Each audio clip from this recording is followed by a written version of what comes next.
उसने करते कथे आजकल छोकरी मन अब पहली ऐसे अंगठा दिखा देते नहीं तो मार पड़ जाती हमला ठेंगवा देखा था आजकल हाओ आजकल ऐसे अंगठा दिखाते उसने करी तहान ये बैला नहीं रुकत रहा तेला रोके लग गई होर होर होर होर कही रुक खींची बागन का अब बागन खींची ना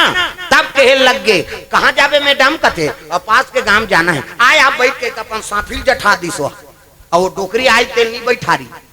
अब छोकरी देखी तहान ओका बस साफी जठा अब उसका जवान नहीं चला है वो दुर्गा माता पर रहती है कैसे जवान टूल बैठार दारी छोकरी और छोकरी बैठारी तहन कहाँ जाबे मैडम कई चल कई कहत रहा है वो लहुट के देखी सो खेदैया उठाई रहा पटौदी का तोला बैठा रहे ना मारथा औ लगई सो कैसे आगू में रेती चलत रहे वो का डोकरी बन के रहे तक आदमी बैठा रहे